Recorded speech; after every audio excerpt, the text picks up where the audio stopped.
Hello everyone, I am Shelly Arora. I am going to continue my subject physics in class 9th, and I am going to continue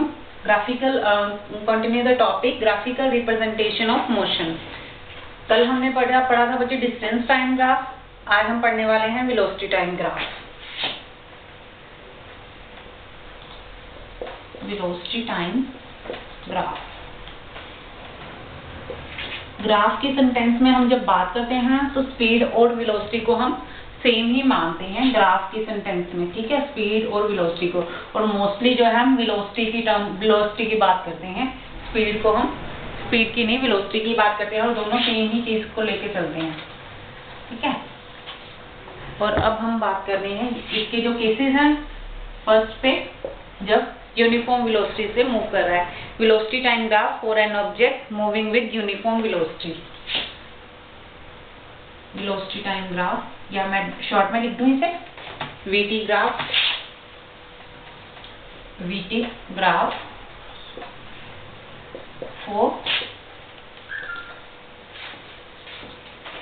for an object moving with uniform velocity.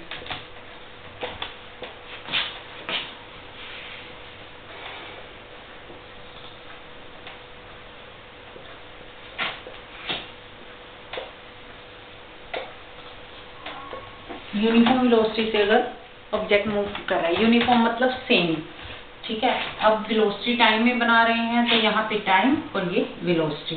Time किस में होगा बच्चे? Second में. और velocity किस में होती है? वेलोसिटी का फॉर्मूला क्या होता है? ऐसा यूनिट उसके मीटर पर सेकंड, और formula displacement over time. Displacement metre में, टाइम सेकंड में, तो इसका फॉर्मूला बन जाता है, इसके ऐसा यूनिट बन जाता है मीटर पर सेकंड. अब वेलोसिटी जो है ऑब्जेक्ट की सेम रह रही है, ठीक है. टाइम कितना भी वेरी कर ली जाए, वेलोसिटी जो है कोई मान लीजिए ये वाली रह रही है, सेम रह रही है.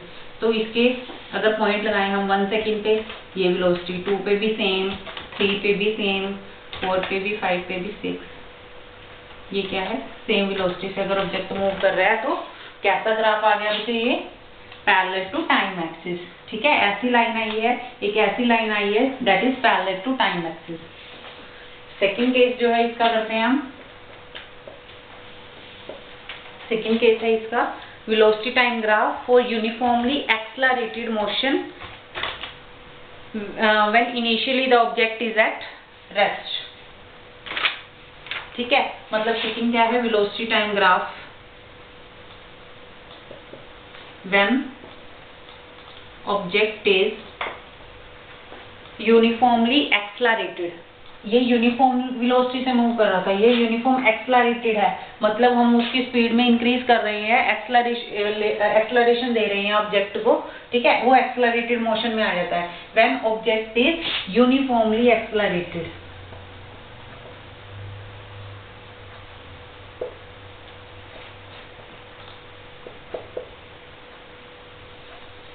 And object is initially at rest. Condition है ये, ऑब्जेक्ट इज इनिशियली, स्टार्टिंग में मतलब इनिशियली एट रेस्ट. देखिए इसको मतलब क्या है इसका. यहाँ पे ऑब्जेक्ट की वेलोसिटी सेम रह रही है और यहाँ पे सेम टाइम में सेम बढ़ रही है, ठीक है. बढ़ रही है वेलोसिटी, तो वो यूनिफॉर्मली एक्सेलरेटेड है. एक्सेलरेशन का फॉर्मूला क्या आएगा था? Final velocity minus initial divided by time taken. मतलब एक्सेलरेट है, मतलब वेलोसिटी इंक्रीज हो रही है, यहाँ पे वेलोसिटी सेम रह रही है. तो इसका ग्राफ कैसा होगा? यूनिफॉर्म मोशन है तो ग्राफ हमेशा स्ट्रेट लाइन बनता है. ये हमने कर चुके हैं हम, यूनिफॉर्म और नॉन यूनिफॉर्म मोशन, ठीक है. और यूनिफॉर्म मोशन का मैंने आपको बताया था ग्राफ कैसा रहता है, हमेशा स्ट्रेट लाइन रहता है. यहाँ पे वेलोसिटी है, ये टाइम है, और इनके बीच में अगर हम ग्राफ बना रहे हैं सेम टाइम इंटरवल में, वो सेम बढ़ रही है, तो पॉइंट अगर हम लगाएंगे तो कैसा बनेगा? ये ऐसा बनेगा, स्ट्रेट लाइन, ठीक है. थर्ड केस करने वाले हैं. यहाँ पे ऑब्जेक्ट इनिशियली रेस्ट पे था. जो हमने पिछला केस किया है वो क्या था? मैंने दोबारा बना रही हूँ उसे.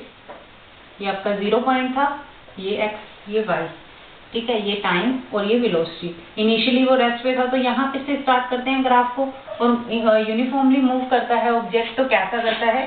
टाइम के विद रिस्पेक्ट टू वेलोसिटी में इंक्रीज जब आ रहा है तो पॉइंट हमारे पास ये लगते हैं, और इनको हम जब मिलाते हैं तो ये स्ट्रेट लाइन ग्राफ बन जाता है हमारा।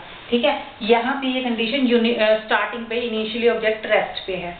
अब हम करेंगे तो यूनिफॉर्म वेलोसिटी वाला ही, यूनिफॉर्मली एक्सेलरेटेड का, बट ऑब्जेक्ट इनिशियली रेस्ट पे नहीं है। देखिए कैसे, सेकंड है वो पॉइंट है यूनिफॉर्म एक्सेलरेटेड का, मैं पॉइंट बोल रही हूँ आपको, velocity time graph for uniformly accelerated motion when object is initially not at rest. अगर इनिशियली रेस्ट पे नहीं है, मतलब रुका हुआ नहीं है ऑब्जेक्ट, तो क्या होगा, मतलब हमने बाइक, मान लीजिए बाइक या कोई स्कूटी हम स्टार्ट करके स्टार्टिंग में उसको खड़ी खड़ी को रेस दे रहे हैं। ठीक है, तो वो क्या हो गया, उसकी वेलोसिटी उसमें कुछ एक्वायर हो गया ना वो। ठीक है, तो वो इनिशियली क्या है, उसकी वेलोसिटी कुछ ना कुछ उसने एक्वायर की हुई। मान लीजिए ये 0 है, ये 1, ये 2, ये 2 मीटर पर सेकेंड की वेलोसिटी उसने ऑलरेडी एक्वायर की हुई है। ठीक है, और उसके बाद वो यूनिफॉर्मली एक्सेलरेट कर रहा है। तो यहाँ से हम पॉइंट लगाना स्टार्ट कर देते हैं। ये यहाँ से स्टार्ट होगा, यहाँ से नहीं, यहाँ से स्टार्ट होगा, और ये ऐसा बनेगा। बना तो स्ट्रेट लाइन है, पर इनिशियली रेस्ट पे था तो 0 से स्टार्ट कर दिया, और यहाँ पे जहाँ जितनी वेलोसिटी उसने एक्वायर की थी वहां से स्टार्ट कर दिया इसे। क्लियर? इसका नेक्स्ट केस करते हैं हम नॉन यूनिफॉर्म एक्सेलरेटेड मोशन का।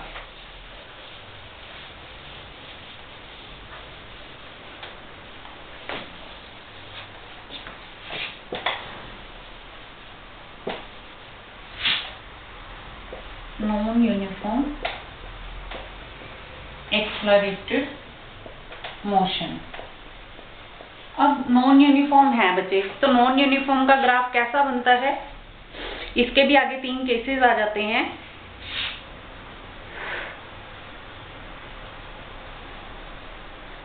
If the motion of an object is such that the velocity decreases uniformly, अगर वेलोसिटी डिक्रीज कर रही है, ठीक है, वेलोसिटी अगर इंक्रीज करती है तो ऊपर जाता होता है ग्राफ, अगर डिक्रीज कर रही है तो कैसा बनता है, वो ऐसा।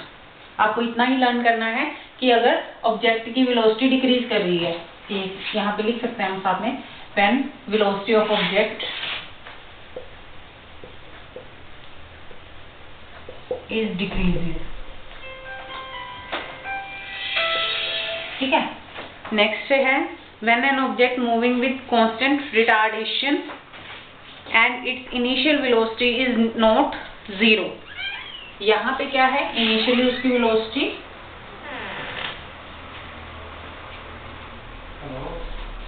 कर रहे हैं velocity time graph for an object moving non uniformly accelerated motion. Non uniformly accelerated motion में जो पहला केस कर रहे हैं हम, वो क्या है बच्चे, when the velocity decreases uniformly with time. अब अगर इसकी वेलोसिटी डिक्रीज करेगी यूनिफॉर्मली तो कैसा बनेगा, ऐसा बनेगा बच्चे। मैं इसको दोबारा शो कर रही हूँ आपको कि अगर मान लीजिए वेलोसिटी ये टाइम, इसके पॉइंट ये पहले ये थी, फिर यूनिफॉर्मली डिक्रीज कर रही है ना, यूनिफॉर्मली डिक्रीज कर रही है तो इसके पॉइंट ऐसे लगते हैं। ठीक है, यूनिफॉर्मली डिक्रीज करती है। अगर when an object moving with constant retardation and its initial velocity is not 0, तो कैसा बनेगा बच्चे, तो ऐसा बनेगा ये ग्राफ। ठीक है ये वेलोसिटी टाइम की। यहाँ पे अगर वेलोसिटी स्टार्टिंग में ऑब्जेक्ट की 0 नहीं है तो आपके पास ये केस बनता है। यहाँ पे भी 0 तो नहीं है, बट यहाँ पे क्या हो रहा है, कांस्टेंट रिटार्डेशन हो रही है।